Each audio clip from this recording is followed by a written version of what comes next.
Hausse des taux d'intérêt. Faut-il acheter l'or pour se couvrir? Faut-il acheter de l'or pour passer l'hiver au chaud? Messieurs, dames, c'est une fausse bonne idée. Bienvenue au Fast & Forex de ce lundi 31 août 2022.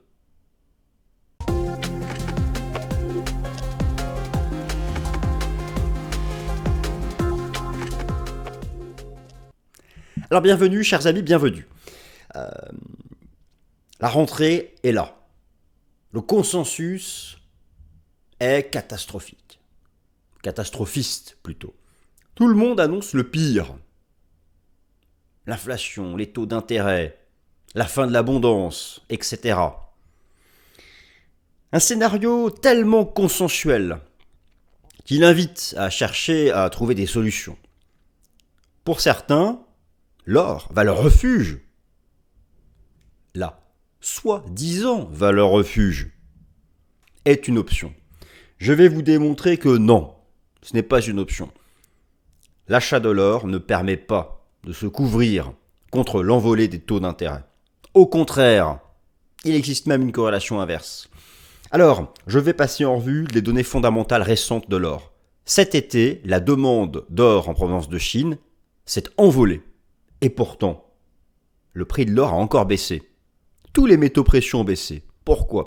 Mais parce que je vous rappelle qu'il y a deux types de demande d'or, la demande physique et la demande financière. La demande financière dépasse en volume la demande physique. La demande financière, c'est essentiellement les États-Unis, l'Europe. Je vais tout vous montrer en 15 minutes chrono. J'ai tous les chiffres, tous les rapports. Eh bien, la demande d'or via les ETF Gold continue de chuter aux États-Unis et en Europe. Pourquoi? Parce que les taux remontent, tout simplement. La hausse des taux d'intérêt est l'ennemi de l'or. Le jour où il faudra acheter l'or, car oui, en 2023, je pense, l'or fera son point bas. Lorsque les banques centrales feront leur pivot monétaire, lorsque le cycle haussier des taux d'intérêt cessera, que l'inflation sera vaincue, brisée, oui, il faudra acheter les métaux précieux. En attendant, patience. Que nous dit la théorie des vagues d'Elliott sur l'or? Où en sommes-nous? On arrive en bas de range, faut-il l'acheter? Voilà, on va parler de tout ça, donc écoutez, attachez votre ceinture. Et puis c'est parti, bonne vidéo. Alors je vais me réduire tout de suite. Voilà, je passe en petit. Donc, hausse des taux d'intérêt, faut-il acheter l'or? Alors bon, je vous ai déjà donné, bien sûr, ma réponse, qui n'est que ma réponse. J'estime que c'est une fausse bonne idée. Pour un certain nombre de raisons que je vais vous démontrer à travers des statistiques, des corrélations. Le bilan des métaux précieux n'est pas fameux depuis le début de l'année. Après une accélération très courte au moment du déclenchement de la guerre en Ukraine, ça fait pchit, c'est retombé. Hop, plus rien. Plus rien. L'or est revenu à la case départ, tous les métaux précieux sont revenus à la case départ. Ça a duré entre fin février et début mars. Depuis, quelle déception pour les défenseurs du rôle refuge de l'or face au risque systémique. Alors bien sûr qu'en cas d'effondrement d'Internet, des marchés financiers, de risque systémique mondial, l'or physique sera une valeur refuge. Mais nous n'en sommes pas là. Et à l'heure actuelle, où la demande d'or est essentiellement virtuelle, entre guillemets, drivée par les contrats des marchés financiers, eh bien cette demande est en baisse. Même si la demande a augmenté en Inde et en Chine cet été en provenance de la joaillerie, je vais vous montrer les données des douanes chinoises hyper intéressantes, qui montrent bien que ça n'a pas compensé la chute de la demande financière d'or, notamment aux États-Unis. Donc ça c'est passionnant, et puis l'analyse technique dit des choses vraiment passionnantes, et donc écoutez, trêve de blabla, on regarde ça ensemble. Les traders institutionnels sont de moins en moins à l'achat sur l'or. Ce sont les faits, ce sont les données que je suis allé chercher. Par contre, bientôt, ils reviendront à l'achat. Alors quand? Moi je pense qu'entre la fin d'année et début 2023, quelque part par là, ils vont revenir à l'achat. Il va falloir croiser les données de positionnement et les données de prix. La position nette actuellement des institutionnels est toujours positive, mais elle se réduit. Elle tend de plus en plus vers zéro. À zéro, c'est un point d'achat historique, vous allez voir. Allez, on commence par un peu de bilan. Performance des métaux précieux cette année et surtout cet été. Alors une tendance baissière marquée malgré la très forte inflation en Occident et dans les pays occidentaux. Car oui, il y a une très forte inflation en Occident et dans les pays occidentaux. Il y a notamment une très forte inflation en Inde. Et pourtant, historiquement, lorsqu'il y a une inflation énorme en Inde, c'est plutôt bullish pour l'or, mais vraiment, ça ne veut pas. Et vous allez voir, quand on fait la synthèse globale macro-internationale des données de la demande d'or, on comprend pourquoi. La faute aux États-Unis et à l'Europe, la faute à Wall Street, vous allez voir, parce qu'ils ont vendu à cause de la hausse des taux d'intérêt. Parce qu'aux États-Unis, la Fed est toute puissante. La Fed a encore le dessus sur la demande physique et indienne d'or actuellement dans la balance de l'offre et de la demande d'or. C'est le premier bilan que l'on peut tirer et moi je le trouve hyper passionnant. Métaux précieux, bilan, performance en 2022. Alors, vous avez ici une courbe, 4 courbes, le palladium, l'or, le platine et l'argent. J'ai cliqué sur le bouton YTD pour Year to Date, et c'est donc à droite dans l'axe des abscisses, sur l'axe des ordonnées, la performance entre aujourd'hui et le début de l'année. Bon, à part le palladium, c'est du rouge. Moins 4 pour l'or, moins 10 pour le platine, moins 20 pour l'argent. Le palladium sort du lot, je vous en ai parlé il y a un mois et demi dans une vidéo en expliquant que c'était la seule configuration technique intéressante. Regardez, au moment du déclenchement de la guerre en Ukraine, il y a eu une poussée, notamment du palladium, mais pas que. Alors c'est parce que la Russie est un des plus importants exportateurs mondiaux de palladium, mais depuis, après 2 semaines de hausse, au trou.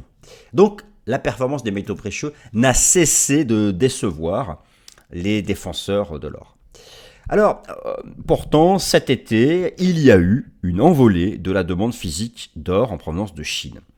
On peut se demander, mais alors, que s'est-il passé? Une envolée de la demande physique en provenance de Chine. Et pourtant, l'or n'a pas monté, mais parce que malheureusement, cela a été contrecarré par la poursuite de la chute de la demande financière d'or en provenance des marchés financiers des États-Unis et d'Europe à travers les tout-puissants fonds ETF. Actuellement, en termes d'encours sous gestion, en termes d'encours global, les ETF dépassent les montants de la demande physique d'or. Et donc, logiquement, si eux sont en baisse, lorsqu'on fait le mix, eh bien, l'action est baissière sur le prix. Alors, les illustrations que je vous montre maintenant proviennent de l'Association internationale des compagnies minières d'or, que l'on appelle le World Gold Council. Je vais enlever la caméra que vous puissiez voir un peu les illustrations. Tout d'abord, je vous rappelle qu'il y a 4 types de demandes d'or. 4 types de demandes d'or.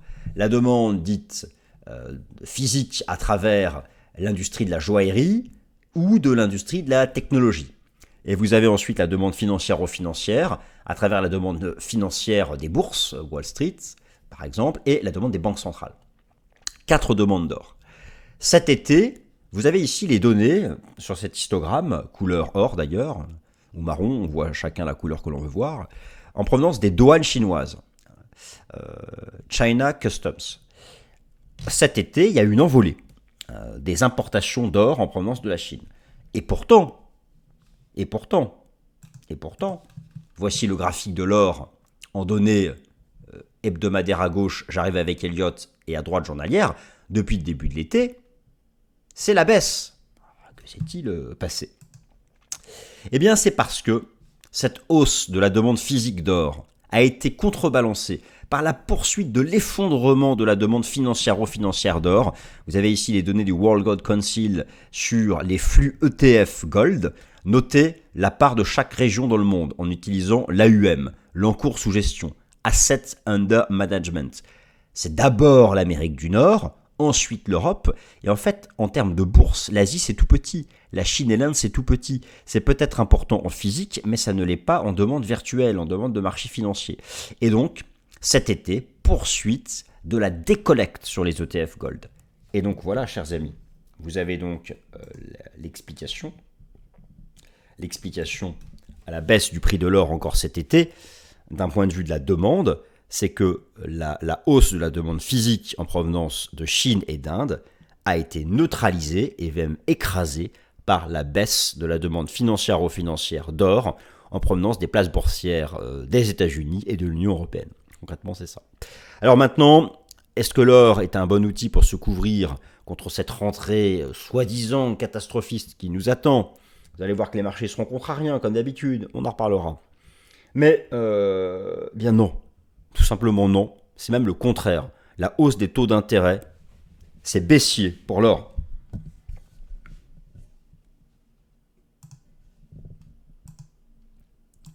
Alors avant de regarder ça, des faits. Les traders institutionnels, où en sont ces fameux traders institutionnels, traders de banque, de hedge fund, d'asset management? Eh bien, ils sont toujours, ce qu'on appelle la position nette, c'est le solde entre les achats et les ventes, sur les contrats futurs et les contrats d'options. Ils sont toujours net acheteurs. Il y a davantage de positions à l'achat que de positions à la vente. Mais cette position nette continue d'être en tendance baissière. Ils sont de moins en moins à l'achat. Et vous avez bien compris que la demande d'or, à travers sa demande physique plus sa demande financière, continue d'être dominée par l'importance de la demande financière en provenance des places boursières occidentales. Et donc, je vais vous montrer les données de ce qu'on appelle le COT Report, le Commitment of Trader Report, qui en fait donne les données de positionnement des traders institutionnels sur les contrats futurs et les contrats d'options gold à la toute puissante bourse de Chicago aux États-Unis. C'est vraiment là où il y a tout le volume. Alors vous avez ici les bougies japonaises en données hebdomadaires du cours de l'or, et en bas la courbe verte qui est en fait la position nette des traders institutionnels. Quand c'est au-dessus de zéro, c'est qu'il y a davantage d'achats que de ventes. Historiquement, tous les retours sur zéro ont été un point bas majeur de l'or. Tous les retours sur zéro ont été un point bas majeur de l'or. Parce que l'or, quand même, à très long terme, la finance achète. Déclenchement de la guerre en Ukraine, une toute petite poussée. Et là, regardez depuis, ça ne cesse de baisser. Alors, tant qu'on est au-dessus de zéro, la position nette reste acheteuse. Il y a davantage d'acheteurs que de vendeurs parmi les institutionnels, mais il y en a de moins en moins. En gros, l'or sera sur un superbe point d'achat lorsque la courbe reviendra sur ce support historique de zéro. Au-dessus, davantage d'acheteurs que de vendeurs. En dessous, davantage de vendeurs que d'acheteurs. Maintenant, regardez le graphique. C'est ce qui se joue maintenant est fantastiquement intéressant. Soit nous avons, pendant encore un an, un trading range entre 1685 $ et 2100 $. Vous avez ici le risque de double top, l'accélération du déclenchement de la guerre en Ukraine et le risque de double top. Soit nous avons un double top majeur. Et ça nous renvoie minimum à 1400 $. Vous imaginez encore la chute. Soit, scénario du mieux, du moins pire, un trading range. Et donc, il faut acheter, dans ce cas, le bas du range. Et là, on est en train de s'y diriger. Mais nous n'y sommes pas encore. Idéalement, il faudrait la courbe de la position nette sur support et le prix sur support.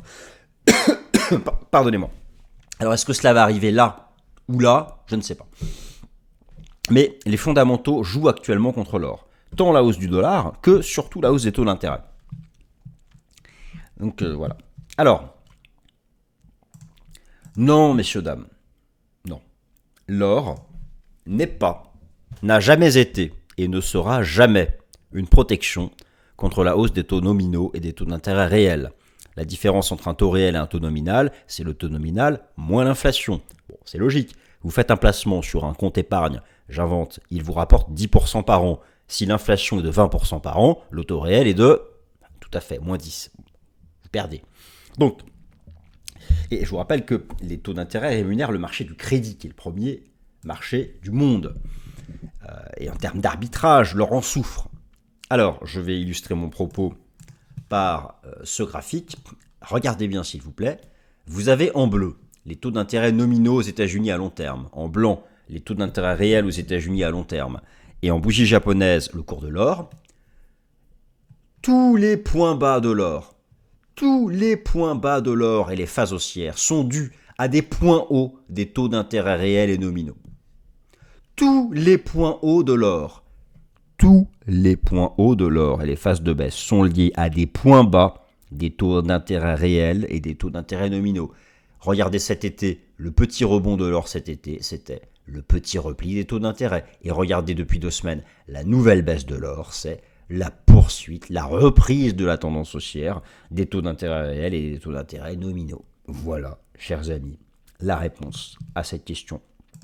L'or est-il une façon de se couvrir contre la hausse taux d'intérêt réel et des taux d'intérêt nominaux, non. Alors maintenant, qu'on nous dit l'analyse technique, et notamment l'approche en vague d'Elliott sur le cours de l'or. Alors, je vous rappelle, mais j'ai l'occasion de le faire sur la chaîne, je vous rappelle le cycle elliottiste complet, un grand marché aussi en 5 temps, une correction en 3 temps. Tout l'enjeu est désormais de savoir où nous sommes dans cette grande phase. Soit la vague 5, c'est terminé, soit nous serions que dans la vague 4. C'est l'enjeu du moment et je vous propose ici donc une ébauche de réponse. Si vous souhaitez en savoir davantage sur les vagues d'Elliott, vous avez la vidéo sur la chaîne qui traite de ce sujet dans la playlist analyse technique. Alors, je vais passer en données hebdomadaires sur le cours de l'or. Là, vous avez le grand bear market entre 2011 et 2016, 2015, et donc le début d'un bull market. Une première vague 1 classique, une 2 en 3 temps, une grande 3. Et là, c'est là où ça fait débat. Soit nous avons eu une 4, et nous avons eu avec l'accélération de la guerre en Ukraine une grande 5. Et donc le marché haussier est terminé. Et dans ce cas, on fait un double top et on va à 1400, c'est fini. Pour avoir une grande 5 ici, dans une 5 impulsive, il faut 5 temps à l'intérieur. Alors certains voient 1, 2, que 3 temps, d'autres voient 1, 2, 3, 4 et une 5 en invalidation. Bon, tout se défend. Moi je pense qu'il est plus crédible que nous soyons toujours dans une grande 4 et qu'il manque une grande 5, sauf que cette grande 4 n'est pas terminée. Cette grande 4, selon moi, est en cours, une sorte de flat étendu ou irrégulier, un peu d'ailleurs comme le Bitcoin, avec une A, une B en 3 temps de la guerre en Ukraine, et nous serions dans la vague 4, et cette vague 4 est en 5 temps, et nous aurions fait 1, 2, 3, 4, et nous serions dans le 5e temps. Alors, soit le 5e temps se termine ici, et on aurait un flat classique, et dans ces cas-là, il faut acheter le bas du range. En gros, le débat, c'est soit il faut acheter le bas du range à 1675 $, soit on a une version irrégulière avec une grande C en 5 temps étendue qui nous ramène au bas mot sur les 1522 $, qui était le point de décrochage ici de mars 2013. Dans le pire des cas, 1400, qui est 1,61,8 d'extension de la A au top de la B. Et 1,61,8 étant le nombre d'or. C'est le débat du moment. Ce n'est pas la réponse. Par contre, j'ai quand même la conviction qu'on va revenir tester ces fameux 1676 $. Et là, soit on fait un double top, un double bottom, soit ça brise. Donc en tout cas, une première zone à surveiller ici, d'intérêt. En termes d'équivalent sur le cours de l'argent, c'est plus complexe. L'argent, il est actuellement sur sa zone d'accumulation. L'énorme support des 18,50 $. Première réaction, on est en train de briser le niveau. Si ça brise, c'est direction les 16,50. Eu égard à la dynamique actuelle des taux d'intérêt, je resterai extrêmement prudent. L'or, de toute façon, donnera le signal. Mais je pense que l'or va revenir tester une deuxième fois au moins les 1675 $. Et donc, l'argent va malmener les 17,50. Voilà, chers amis. Ainsi s'achève ce Fast and Forex sur le gold. J'espère qu'il vous a plu. Merci de m'avoir écouté. Prenez soin de vous.